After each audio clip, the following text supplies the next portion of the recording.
Welcome everyone. Triple integration के अंदर आज जो हम टॉपिक पढ़ने वाले हैं वो है डिरिचलेट्स इंटीग्रल, जो ट्रिपल इंटीग्रेशन को सॉल्व करने का एकमात्र फॉर्मूला है।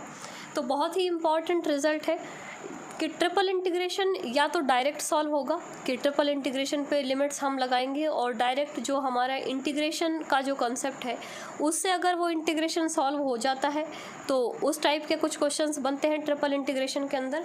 उसके अलावा जो ट्रिपल इंटीग्रेशन सॉल्व करने का जो एकमात्र फॉर्मूला है वो है डिरिख्ले समाकलन या डिरिचलेट्स इंटीग्रल। तो इससे हम ट्रिपल इंटीग्रेशन के क्वेश्चंस को सॉल्व करते हैं। एक इसका एक्सपेंशन है जो उसको भी हम इसी के साथ में ही पढ़ेंगे। तो फॉर्मूला क्या है, फॉर्मूले पे बात करते हैं कि डिरिचलेट्स इंटीग्रल है ट्रिपल इंटीग्रेशन, इंटीग्रेटेड एरिया है v, x की पावर l-1, y की पावर m-1 और z की पावर n-1। ये कोई फंक्शन है और dx dy dz इंटीग्रेशन है। यहाँ पे अब जो इंटीग्रेशन का फॉर्म है वो हमेशा ये होना चाहिए। उसके साथ में इस पे कुछ इंटीग्रेटेड एरिया जो है उस पे कुछ लिमिट्स जो है वो अप्लाई होंगी या कुछ कंडीशंस अप्लाई होंगी। वो कंडीशंस अगर सेटिस्फाई होती हैं और इंटीग्रेशन का जो फंक्शन है वो इस टाइप का है तो हम उसको डिरिचलेट्स इंटीग्रल के हेल्प से सॉल्व कर सकते हैं। वैल्यू क्या है वो वैल्यू हम ज़रूर लिखेंगे, लेकिन उससे पहले जो कंडीशंस हैं वो क्या है वो देख लेते हैं कि यहाँ पे ये जो इंटीग्रेटेड एरिया है या जो समाकलन का क्षेत्र है वो x greater than equal to 0, y greater than equal to 0 और z greater than equal to 0 की जो क्षेत्र है वो इन सब से बाउंडेड होना चाहिए। और एक कंडीशन अप्लाई होती है कि x plus Y plus Z की जो वैल्यू है वो लेस देन इक्वल टू 1 की एक जो एरिया है या जो एक कर्व है वो हमारा x plus Y plus Z less than equal to 1 है। तो ये चार कर्व्स हैं, इन चारों कर्व से घिरा हुआ अगर कोई समाकलन का क्षेत्र है और जो उसका इंटीग्रेशन है वो इस फॉर्म का है तो हम उसको डिरिख्ले समाकलन की मदद से हल कर सकते हैं, जिसका जो मान होता है कि इंटीग्रेटेड फंक्शन है वो इस टाइप से होना चाहिए। तो इसका जो मान आएगा या सॉल्यूशन आएगा वो आएगा गामा एल, गामा एम और गामा एन। ये गामा फंक्शंस हैं। गामा फंक्शंस का कंसेप्ट हम बहुत पहले पढ़ चुके हैं कि क्योंकि जब इंटीग्रेशन सॉल्व हो जाएगा तो लास्ट में जो हमारा रिज़ल्ट है वो गामा के अंदर आ रहा है, तो हमको गामा फंक्शन भी सॉल्व करना अच्छे से आना चाहिए कि किसी भी टाइप से इसमें वैल्यूज़ जो हैं पॉजिटिव आए, नेगेटिव आए या रेशनल नंबर्स में आए। तो सभी तरह से हमने गामा फंक्शन को सॉल्व करना पहले सीख लिया है, क्योंकि पहले हमने इंटीग्रेशन कैलकुलस में सबसे पहले गामा फंक्शन ही पढ़ा था। तो अगर आपने वो नहीं पढ़ा है गामा फंक्शन तो आप प्लेलिस्ट में जाके वहाँ से पढ़ सकते हैं। उसका कंप्लीट जो यूनिट है उसका सॉल्यूशन वहाँ पे है। जितने भी क्वेश्चंस हैं या रिज़ल्ट हैं बीटा गामा फंक्शन के और डबल इंटीग्रेशन के, तो वो यूनिट्स आपने नहीं पढ़ी हैं तो उनको ज़रूर पढ़ें, क्योंकि इंटीग्रल कैलकुलस के अंदर चीज़ें क्या है एक दूसरे से कनेक्ट हैं। सबसे पहले हम बीटा गामा पढ़ते हैं तो गामा पढ़ते हैं, गामा का यूज़ बीटा में आता है और बीटा गामा फंक्शंस का यूज़ फिर डबल इंटीग्रेशन में आता है और डबल इंटीग्रेशन का यूज़ ट्रिपल इंटीग्रेशन में है और डबल और ट्रिपल इंटीग्रेशन में गामा फंक्शन का भी काफ़ी यूज़ आता है। तो इस तरह से चीज़ें सारी कनेक्ट हैं, तो स्टेप बाय स्टेप ज़रूर पढ़ें चीज़ों को सारी को। तो ये फार्मूला है, बहुत इम्पॉर्टेंट है, जिसको याद रखेंगे कि इंटीग्रेशन का फॉर्म होना चाहिए x की पावर l-1, y की पावर m-1 और z की पावर n-1। तो ये इसका सॉल्यूशन होगा gamma l, gamma m, gamma n upon gamma l plus m plus n plus 1। ये कंडीशंस इस पे अप्लाई होंगी। एक क्वेश्चंस लेते हैं हम इसके साथ में इसका, जिससे ये और अच्छे से क्लियर हो जाएगा। तो ये एक क्वेश्चन है ट्रिपल इंटीग्रेशन पे और इस डिरिख्ले समाकलन के ऊपर कि ट्रिपल इंटीग्रेशन x की पावर l-1, y की पावर m-1 जो क्वेश्चन है वो पूरा का पूरा इस इंटीग्रेशन से मैच करता हुआ है, where x, y, z all are positive, x, y, z तीनों पॉजिटिव भी हैं। लेकिन उसके साथ में एक कंडीशन अप्लाई है कि जो कंडीशन है x अपॉन a की power p plus y upon b की power q plus z upon c की power r is less than equal to 1। जो हमारा थर्ड का जो लास्ट कर्व था या फिर जो एक कंडीशन थी हमारे पास कि x plus Y plus Z की value less than equal to 1 होनी चाहिए, तो वो फंक्शन यहाँ पे ये लीनियर फंक्शन है, लीनियर इक्वेशन है ये कि एक घात में जो चर हैं वो सारे हैं। यहाँ पे आप देखेंगे तो ये इस टाइप की इक्वेशन नहीं है। अगर हम इस इक्वेशन को इस फॉर्म में बना सकें तो हम यहाँ पे ये डिरिचलेट्स इंटीग्रल जो है वो अप्लाई कर सकते हैं। तो क्या करेंगे इस क्वेश्चन को करने के लिए, क्योंकि हमको क्वेश्चन का पैटर्न दिख रहा है कि डिरिचलेट्स इंटीग्रल का क्वेश्चन है, तो हम इसका सॉल्यूशन करने के लिए क्या करते हैं, थोड़ा सा इस वाली इक्वेशन का ट्रांसफॉर्मेशन करके और इसको लीनियर इक्वेशन बनाने की कोशिश करेंगे। तो बनाएंगे कैसे कि मानो या लेट x अपॉन a की power p equal to u। अब यहाँ पे हम इसको लीनियर इक्वेशन में चेंज कर देंगे और y अपॉन b की power q equal to v and z upon c की power r equal to w। तो इस तरह से हमने ये तीनों जो यहाँ पे फंक्शन थे इनको लीनियर इक्वेशन में बनाने के लिए u, v और z में इसको ट्रांसफॉर्म कर देते हैं। यहाँ से इसको सॉल्व करेंगे तो x की वैल्यू आएगी हमारे पास a u की पावर 1 अपॉन p। पहले पावर इधर जाएगी तो ये 1 अपॉन में जाएगी, बाद में ये a जो है वो क्रॉस मल्टीप्लाई हो जाएगा। ऐसे ही यहाँ पे हम वैल्यू देखेंगे तो y की वैल्यू आएगी b v की पावर 1 अपॉन q एंड यहाँ पर जो z की वैल्यू आएगी वो आएगी c w की पावर 1 अपॉन r। ठीक है।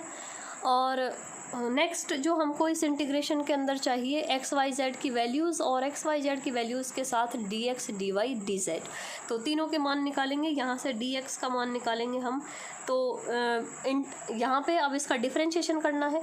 डिफरेंशिएशन करेंगे, ये कांस्टेंट है और u जो है वो वेरिएबल है, तो यहाँ पे ये आएगा a और u की पावर 1 अपॉन p है, तो 1 upon p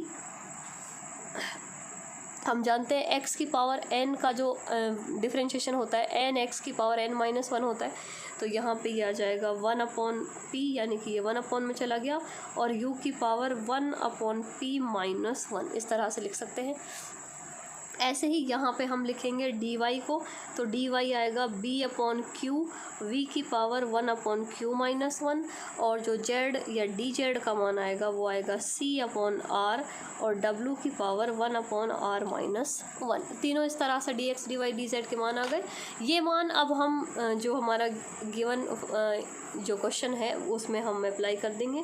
triple integration x की पावर l माइनस 1 y की power m minus 1 and z की power n minus 1 dx dy dz values apply करेंगे हम। तो आप चाहो तो देखो ये कांस्टेंट है a b c, तो आप इनको बाहर भी निकाल सकते हैं हम एक साथ, और या फिर यहाँ पे पहले वैल्यूज़ रख लेते हैं उसके बाद में देख लेंगे। तो a की पावर देखो, सबसे पहले हमको x की जगह मान रखना है, x का मान रखेंगे तो x का मान है a u की पावर 1 अपॉन p, उस पर जो पावर अप्लाई करनी है हमको वो पावर अप्लाई करनी है l माइनस 1, तो a u की पावर 1 अपॉन p, इस पे पावर अप्लाई होगी l माइनस 1। फिर y का मान है b v की पावर 1 अपॉन q, उस पे पावर अप्लाई होगी m माइनस 1 और c w की पावर 1 अपॉन r पे पावर अप्लाई होगी n माइनस 1। dx का मान है a अपॉन p u की पावर 1 अपॉन p माइनस 1 और इसका मान है b अपॉन q v की पावर 1 अपॉन q माइनस 1 और c अपॉन r w की पावर 1 अपॉन r माइनस 1, और यहाँ पे ये du आएगा, यहाँ पे dv और यहाँ पे dw, इनके मान भी यहाँ पे लिख सकते हैं du dv और dw। अब आप पावर्स जो हैं वो कैलकुलेट करेंगे हम, टोटल पावर्स क्या बन रही हैं।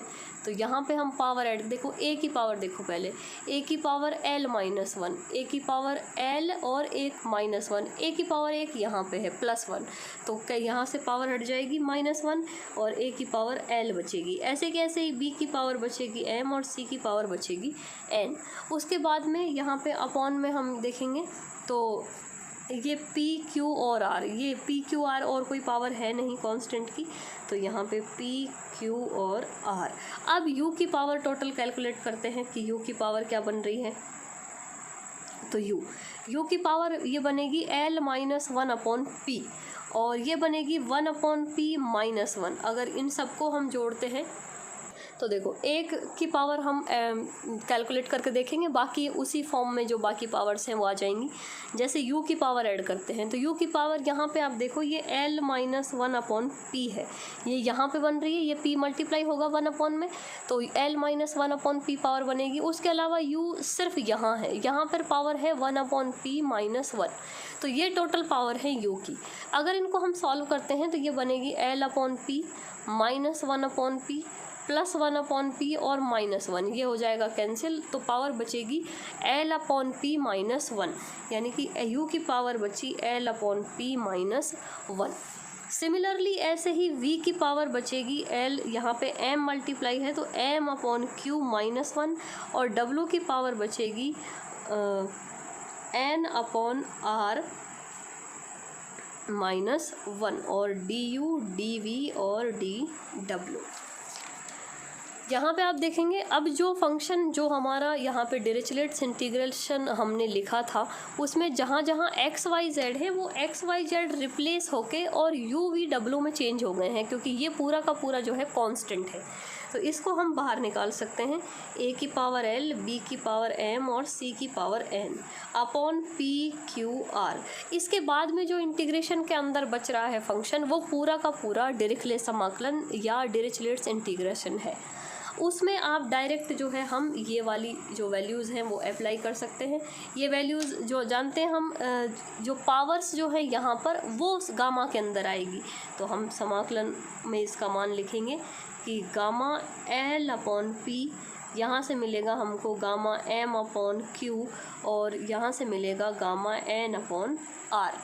यही पावर्स हमको अपॉन में ऐड करनी है सारी एक साथ, और इनके साथ 1 और ऐड करना है, तो l/p plus m/q plus n/r plus 1। तो ये जो है इसका आंसर है फाइनल। कि क्वेश्चन होगा डायरेक्ट जैसा डेफिनेशन है वैसा का वैसा क्वेश्चन तो मिलने से रहा, लेकिन जो लिमिट्स हैं या जो हमारे पास कंडीशंस हैं वो कंडीशन में हमको थोड़ा सा फेरबदल मिलेगा या फंक्शन में मिलेगा। उसको हमको जो ये स्टैंडर्ड जो यहाँ पे डेफिनेशन है डिरिचलेट्स इंटीग्रेशन की उसमें हमको इसको चेंज करना है और बाद में जो रिज़ल्ट है वो हमको अप्लाई करने हैं। इस तरह से जो है डिरिचलेट्स इंटीग्रेशन के जितने भी क्वेश्चंस हैं वो आप कर सकते हैं। अदरवाइज़ को जो नहीं होते हैं वो आप प्रॉब्लम्स शेयर कर सकते हैं टेलीग्राम ग्रुप पर या डायरेक्ट कमेंट बॉक्स में ही।